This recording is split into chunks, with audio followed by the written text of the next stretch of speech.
सुभद्रा, बलराम और श्री कृष्ण की कथा। जब उनकी आंखें फटी की फटी रह गईं और हर साल वे बीमार पड़ने लगे। भूमिका। भारतीय संस्कृति और इतिहास में श्री कृष्ण, बलराम और उनकी बहन सुभद्रा का अत्यंत महत्वपूर्ण स्थान है।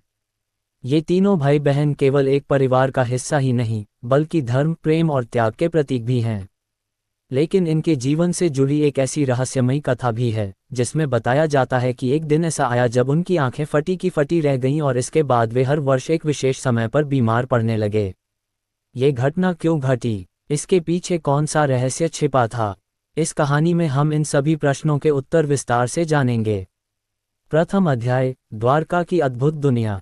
द्वारका भगवान श्री कृष्ण की वह नगरी थी जो समुद्र के किनारे बसी हुई थी। यह नगरी सोने चांदी से जड़ी हुई थी और इसकी सुंदरता अद्वितीय थी। यहीं पर श्री कृष्ण अपने बड़े भाई बलराम और प्रिय बहन सुभद्रा के साथ निवास करते थे। सुभद्रा, जो कि श्री कृष्ण और बलराम की बहन थी, अत्यंत सुंदर और कोमल हृदय वाली थीं। वे अपने भाइयों से अत्यधिक स्नेह करती थीं। बलराम जहां अपनी गदा और शारीरिक शक्ति के लिए प्रसिद्ध थे, वहीं श्री कृष्ण अपनी चतुराई और बुद्धिमानी के लिए जाने जाते थे। द्वारका के राजमहल में तीनों भाई बहन अक्सर साथ बैठकर वार्तालाप करते, खेलते और अपनी भक्ति तथा धर्म की चर्चा किया करते थे। द्वितीय अध्याय, तीर्थ यात्रा की योजना। एक दिन बलराम ने श्री कृष्ण और सुभद्रा से कहा, हे कान्हा, हमने द्वारका में बहुत समय बिता लिया है, अब हमें तीर्थ यात्रा पर चलना चाहिए। श्री कृष्ण मुस्कुराए और बोले, भैया, ये तो उत्तम विचार है। पवित्र तीर्थों के दर्शन से आत्मा शुद्ध होती है। सुभद्रा भी इस योजना से प्रसन्न थीं।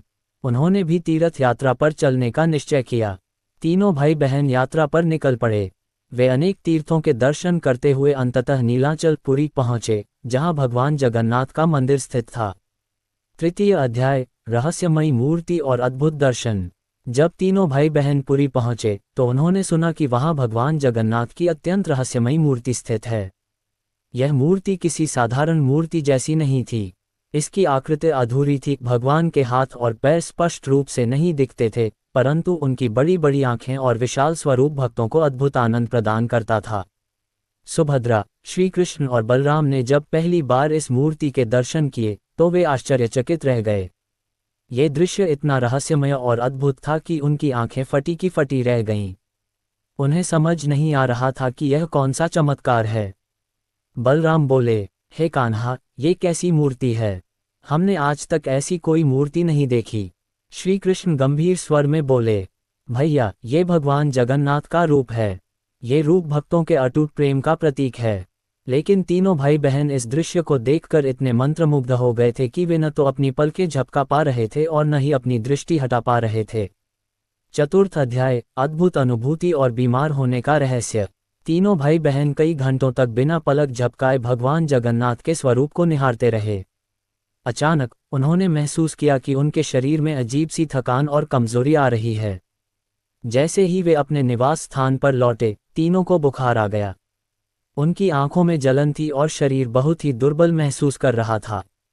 राजवैद्य को बुलाया गया। उन्होंने कई औषधियां दी, परंतु ये बीमारी हर वर्ष एक निश्चित समय पर वापस आने लगी। ये देखकर द्वारका के विद्वान ऋषि मुनियों ने कहा, ये भगवान जगन्नाथ के दर्शन का प्रभाव है। उनके अद्भुत स्वरूप के कारण तीनों भाई बहनों की आत्मा पर गहरा प्रभाव पड़ा है। हर वर्ष जब वही समय आता है तो वे पुनः बीमार पड़ जाते हैं। पंचम अध्याय, रथयात्रा और समाधान। पुरी में हर वर्ष भगवान जगन्नाथ की रथयात्रा आयोजित होती थी। ये पर्व अत्यंत पवित्र माना जाता था और लाखों भक्त इसमें भाग लेते थे। जब श्री कृष्ण, बलराम और सुभद्रा ने ये सुना तो उन्होंने निर्णय लिया कि वे इस रथयात्रा में भाग लेंगे। रथयात्रा के दिन जब वे भगवान जगन्नाथ की पालकी को खींचने के लिए आगे बढ़े तो अचानक उनकी बीमारी समाप्त हो गई। ये देखकर सभी चकित रह गए। ऋषि मुनियों ने बताया, भगवान जगन्नाथ की सेवा करने से, उनके प्रेम में मग्न रहने से यह बीमारी समाप्त हो जाती है।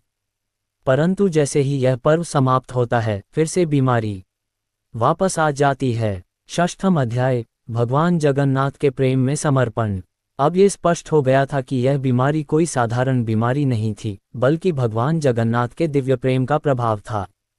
बलराम, श्री कृष्ण और सुभद्रा ने निश्चय किया कि वे हर वर्ष भगवान जगन्नाथ की रथयात्रा में भाग लेंगे और स्वयं रथ खींचकर भगवान की सेवा करेंगे। इस प्रकार तीनों भाई बहन हर वर्ष पुरी जाते और रथयात्रा में भाग लेते। यही कारण है कि आज भी भगवान जगन्नाथ की रथयात्रा के दौरान बलराम और सुभद्रा के साथ उनकी मूर्तियां बनाई जाती हैं। सप्तम अध्याय, इस कथा का आध्यात्मिक संदेश। ये कथा हमें ये सिखाती है कि जब भी हम किसी दिव्य स्वरूप के दर्शन करते हैं तो हमारी आत्मा पर उसका